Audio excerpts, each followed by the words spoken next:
오래전에 유럽에서 이 전쟁할 때 이 창기병이라고 있어요. 이 창을 들고 있는 이제 기병을 얘기하는데요. 이게 되게 기피하는 이제 기병 중 하나였어요. 이 왜 그러냐면 이 창기병이 들고 있는 창이 이 굉장히 길었거든요. 보통 한 3m가 넘고 이 무게도 한 3kg쯤 돼요. 굉장히 무겁죠. 그러면 이거를 전투에서 이 무기를 사용할 수가 있느냐? 거의 없겠죠. 그래서 이 기동성이 굉장히 약해져요. 그러면은 이 사람들이 언제 사용이 되냐면은 아까 말씀드렸지만 이게 근거리에서는 거의 쓸모가 없어요. 그래서 처음에 전쟁 시작할 때 이제 상대 돌격대랑 마주치겠죠. 상대 돌격대를 처음 맞이할 때 이 사람들이 이 무겁고 긴 창을 바닥에 딱 꽂아요. 그리고 상대 쪽에다가 이렇게 겨누는 거예요. 그러면은 이들이 달려올 때 여기 되게 찔리기도 하겠죠. 그러니까 이런 용도로만 쓰는 겁니다. 사실은 붙고 나면 이게 쓸모가 없어요. 그러다 보니까 이 사람들이 보통 총알바지가 되거든요. 이런 전쟁 문화가 계속 지속하다 보니까 창기병의 숫자가 계속 모자라요, 나중에. 그러다가 이제 15에서 16세기쯤 됐을 때 유럽 대부분의 전쟁에서 창기병의 숫자가 굉장히 부족해집니다. 그러다 보니까 이게 전쟁할 때 필요는 하단 말이에요. 그래서 어떻게 하느냐, 이 고용업체를 이용해서 용병을 사다가 창기병을 세워요, 이렇게. 그래서 1:1 계약 형태의 군사 서비스를 이제 시작을 합니다. 그래서 이 용병 서비스가 일종의 직군이 됐고요. 그러다 보니 이 창기병들이 조직에 대한 충성도가 없어요. 그냥 애국심도 없고, 그냥 얼마나 오랫동안 전투에서 지내느냐, 전투에서 요거에 따라서 실에 따른 보수가 적용이 돼요. 그러니까 이 사람을 움직이는 건 어떤 충성도가 아니라 돈이 되겠죠. 이 군주론을 썼던 마키아벨리가 이런 창기병을 보고 뭐라 그랬냐면, 용병대장은 유능하면 왕을 위협하고 무능하면 결국 돈 낭비다. 결국은 쓸모없는 존재다. 이렇게 말하기도 했어요. 이제 이 사람이 뭐라고 이 창기병들에 대해서 기록을 했냐면, 창기병들이 서로 평원에서 만나서 몇 번의 합을 이제 겨루겠죠? 겨루다가 이제 됐다 이제 하고 초원에 앉은 다음에 쉬면서 상대편이랑 술을 나눠 먹었다. 이렇게 기록을 했단 말이에요. 뭐 어쨌든 간에 이 창기병 사업이 이렇게 대박이 났어요. 이제 그러다 보니까 용병 용역 회사의 익속이 커지겠죠. 독일에서는 이 알브레이트 혼 발렌슈타인이라고 하는 용병 대장이 있었는데, 이 사람이 용병 기업을 가지고 있었어요. 이름은 이제 컴퍼니인데요. 이 사람이 가지고 있던 용병의 군사 숫자가 15만 대군이에요. 15만. 근데 그때 기준으로 15만 대군이면 프랑스나 스페인보다 병력 규모는 컸던 거거든요.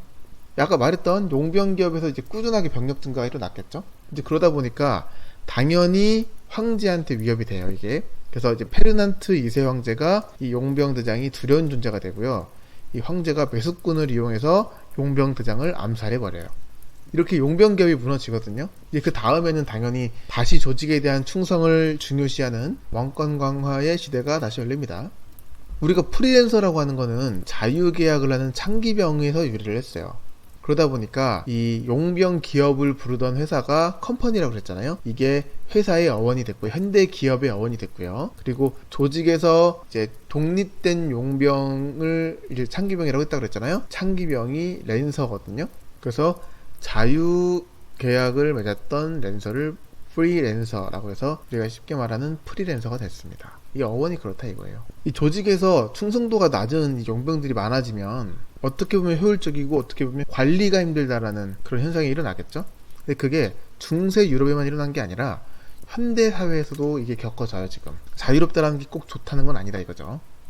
이 사람들은 소속감을 갖지 않고요, 고용주와 상대 어느 쪽에서도 보호를 받지 못해요. 독립적인 개체가 되죠. 이 우리 사회 프리랜서들도 좀 비슷해요. 이 현대사회에서 노동자들의 형태가 좀 많이 바뀌고 있는데요. 원래는 특정 기업이나 집단에 소속을 하고 이제 국가나 기업으로부터 노동자로서의 어떤 법률적인 권리를 보호를 받고 최소한의 안정을 보장받아야 되거든요. 근데 그게 힘들어진다는 거예요.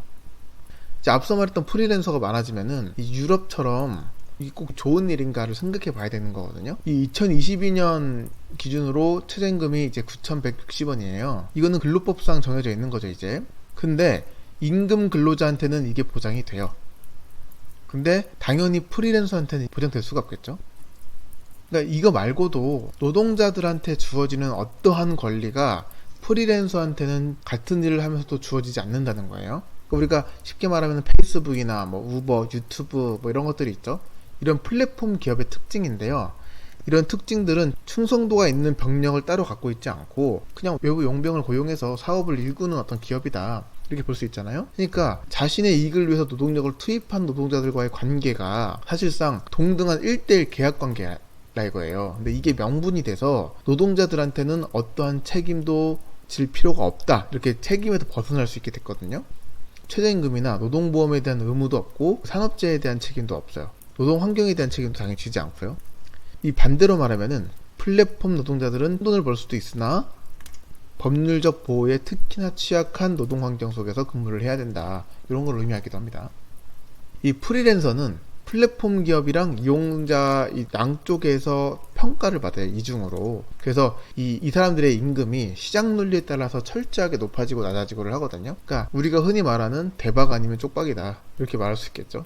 우리 그 노동 형태가 어떻게 바뀌는지를 보려면은 통계청 자료를 보면 알 수 있는데요. 2020년 통계청 자료에 의하면 20, 30대 일자리는 각각 82,000개씩 사라지고 있다, 이렇게 되어 있습니다. 노동자들에 대한 책임에서 자유로워질 수 있는 게 우리가 그 기업 입장에서는 굉장히 이득이잖아요. 기업은 상시 노동자를 항상 고용하는 거에 대한 부담감이 항상 있어요. 근데 이게 사라지죠. 이 반면에 젊은 층 같은 경우에는 플랫폼 노동자가 늘어나면서 쉽게 이런 일 저런 일을 할 수 있게 됐지만 그럼에도 불구하고 법적으로 보호를 받을 수 있는 방법이 줄어들었다, 이렇게 볼 수 있겠죠. 이 사회의 노동 형태가 계속 바뀌어가요, 이렇게. 근데 기술의 발달만큼이나 이 어떤 법률적인 해법이 같이 나와야 되는데 그게 아직 안 나와요.